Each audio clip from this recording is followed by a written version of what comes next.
Hi எல்லாருக்கும் வணக்கம். இன்றைக்கி நான் வந்துட்டு அரேபியன் பிரெட் புட்டிங் இப்போ ட்ரெண்டிங்கில் இருக்கிற ரெசிபி. பட் கொஞ்சம் என்னோடய ஸ்டைலில் நான் அதை செய்கிறேன். எப்படி செய்கிறேன்னு பார்க்கலாம். Let's go. இதுக்காக நான் ஒரு 4 பீஸ் ஸ்லைஸ் பிரெட் எடுத்திருக்கேன். அது வந்து இந்த நம்ம 4 சைடும் இந்த கார்னரை கட் பண்ணி எடுத்துடலாம். ஸோ அதை வந்து கட் பண்ணி ஈவனாக வந்துட்டு கட் பண்ணி எடுத்துக்கோங்க 4 சைடும். இதோட டாப்பிங்ஸ்க்காக நான் வந்துட்டு பாதாம் பிஸ்தா இது ரெண்டும் தான் எடுத்துக்க போகிறேன். நீங்கள் பாதாம் பிஸ்தா எடுத்துக்கோங்க, இல்லை பாதாம் இருந்தாலும் ஓகே. வேறு என்ன நட்ஸ் வேணால் யூஸ் பண்ணிக்கலாம். ஸோ இதை வந்துட்டு நான் வந்துட்டு குட்டி குட்டியாக நல்ல பொடி பொடியாக கட் பண்ணி எடுத்துக்க போகிறேன். நீங்கள் லைட்டாக கூட ஒரு 2 பல்ஸ் போல் நீங்கள் கிரைண்ட் பண்ணி எடுத்தாலும் இது ஓகே.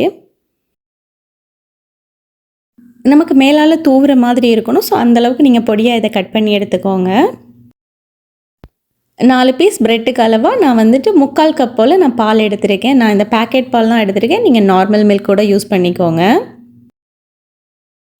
இதில் வந்து ஃப்ளேவருக்காக நான் வந்து வெனிலா கஸ்டர்ட் பவுடர் சேர்த்துருக்கேன். நீங்கள் வெனிலா எசன்ஸும் சேர்த்துக்கலாம். நான் வந்து கஸ்டர்ட் பவுடர் சேர்த்துருக்கேன். Custard powder important. நீங்கள் வந்து ஃப்ளேவர் இல்லாத கஸ்டர்ட் பவுடர் எடுத்தீங்கன்னா நீங்கள் வெனிலா எசன்ஸ் இதில் ஒரு 2 ட்ராப் யூஸ் பண்ணினா போதும். இப்போ வந்து நம்ம எடுத்து வச்சுருக்க மில்கை வந்து நம்ம காய்ச்சிடலாம்.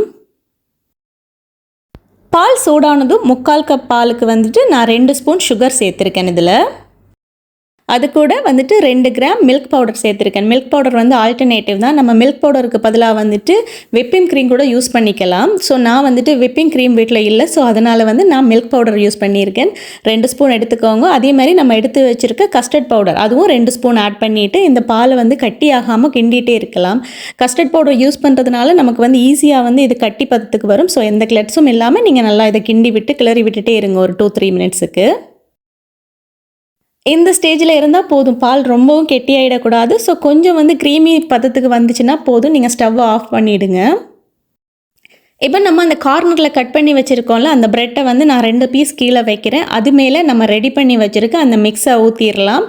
அதை ஊற்றிட்டு மறுபடியும் ஒரு 2 பீஸ் ப்ரெட்டை நான் மேலே வைக்கிறேன். அதை வச்சுட்டு திருப்பி இன்னொரு கோட்டிங் இந்த நம்ம மிக்ஸை வந்து ஊற்றி இன்னொரு கோட்டிங் கொடுத்துடலாம்.